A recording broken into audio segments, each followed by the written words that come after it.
Hello YouTube, I am the Walking Warrior and welcome to the channel. Now today I'm a little bit lost in the woods. Well, hopefully I'm not that lost, but I have just stopped and asked someone directions because I didn't know where I was going, and I've just stopped and asked a woman and she said if I follow this path I shall come to the monument that I am looking for. So that is why I am up the woods. I'm looking for a monument. I'm not out looking for them strange people that you find up the woods. I'm not doing none of that. I am looking for a monument. And it is a monument to Louis Napoleon, who was the son of Napoleon III, the Emperor of France. So that's why I'm here. I'm looking for his monument. And I think that's it. I can just see appearing in front of us. There we go. That must be it. That is the monument to Louis Napoleon, son of the Emperor of France. So I know what you're thinking. You're now thinking, why is there a monument for the son of the Emperor of France in the middle of London? And well, the answer to that one is very simple. He lived here. That is why his monument is here. Basically, in 1870, the old French didn't want none of it. They were sick of their emperor. So they had a bit of an uprising. And they all kicked off. They wanted the emperor gone. So they dethroned him. And they kicked him out of France. The old French weren't having none of being ruled by Napoleon III. So they got rid of him and booted him out of France. So him and his family had to flee France, came here to live in London. So I think from what I've sort of looked up online, Napoleon III was a bit of a fancy pants flash boy, and he was spending all the French money, lording it up, and the people of France were having none of it, and they wanted him out. But they couldn't get him out. But then he went to fight in the Franco-Prussian War, and he lost that and brought shame on France because he lost the war. So they was like, right, that's it now, you're out. So he came here with his family and his young boy, and they lived here. This is like in Chistlehurst, this monument, right on the outskirts of Chistlehurst. But they lived near here somewhere in a place called Camden Place. Now, I haven't seen that, I don't know where that is, but it's what I've found out. So they lived right near here in Camden Place. So Eugene, that was like his proper name. He did get called Louis, but his real name was Eugene, his first name. So Eugene was born with a bit of a silver spoon in his mouth, because his dad was the Emperor of France, and his mum was the Princess of Sweden. Her mum was the Queen of Sweden. So Eugene's nan was the Queen of Sweden. Not like my nan. My nan is the Queen of Witherspoons, but his was the Queen of Sweden. So like the family fled and came to England. And then like 3 years later in 1873, his dad died. So Eugene became Napoleon IV, heir to the throne of France. But the French people weren't having none of that, but some of them were. So back in France, there was people that wanted him put back into power, bring back the Napoleonic dynasty, and there was a lot of people that didn't want it. So he was kind of here in England, not knowing if he was ever going to go back and be reinstated to the Emperor of France, or he had to keep away from France because they didn't want him there. So he was like in England. He was getting looked after in England. He was having stuff to do with the military and all that. And from what I've read about it, he was a bit of like, hard to look after when he was in the military because he kept wanting to go into battles. He was like first one in. He was like too eager for his own good. And where he was like heir to the throne of France, we was meant to look after him, but the people who had to look after him sort of said he was a bit of a nightmare because he always wanted to go into battle. Wherever something was going on, he wanted to get right in there and get amongst it, whereas they didn't want him having nothing to do with that. They wanted him just to live a quiet life because he was like a really important person. And if anything happened to him, there'd be a lot of people in France that really would not be very happy. Nor his nan in Sweden. She wouldn't be very happy either. So we was trying to look after him, but apparently he was just a bit of a nightmare.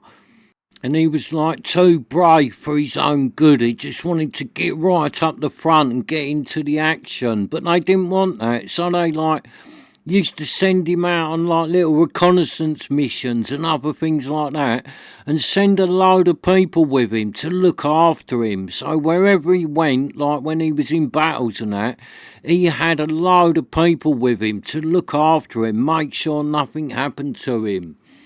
Now, as you can see there on the plaque, he was born in Paris on March the 16th, 1856. And he was christened in Notre Dame. And he was like the heir to the throne. So if all had gone well, he would have been like the Emperor of France. But it didn't go very well because the people of France got sick of his dad and booted him out of France. So it never went very well and he never was the Emperor of France.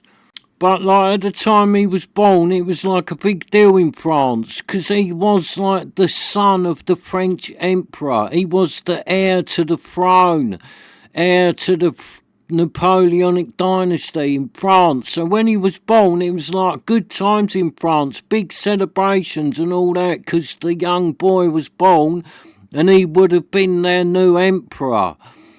But it never turned out like that. So what I've sort of learnt from what I've been finding out online and that, he went to war with his dad in the Franco-Prussian War. So he was out there with his dad, but his dad considered it too dangerous because they was losing a bit. So his dad sent him to England. But then in the end, his dad had to surrender because the French was getting beat out there. So his dad surrendered.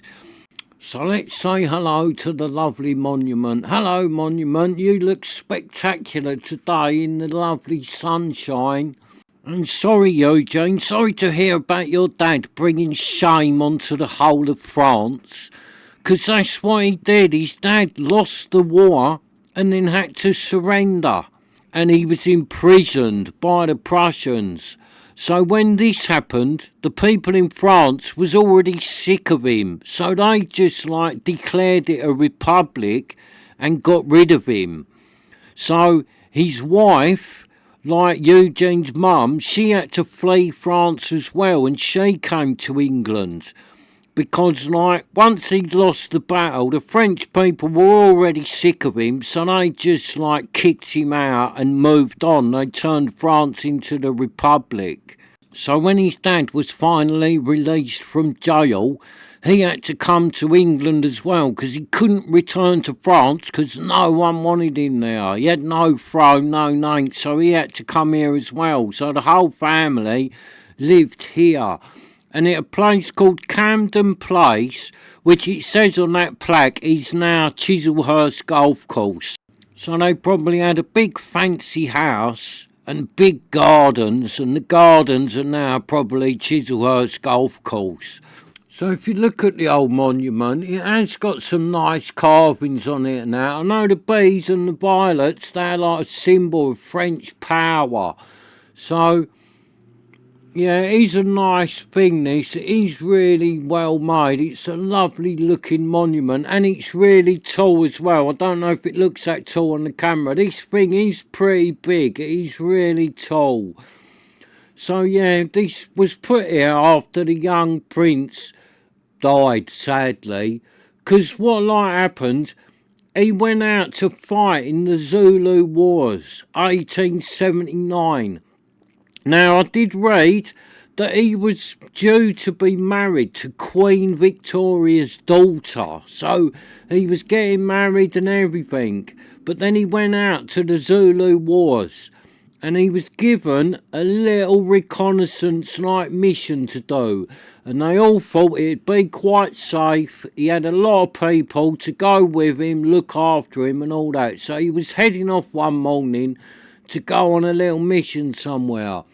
But he didn't wait for everyone to get ready. He gathered just a few people together and set off early without everyone. So he went on his own with just a small group of people. So he didn't do as he was told.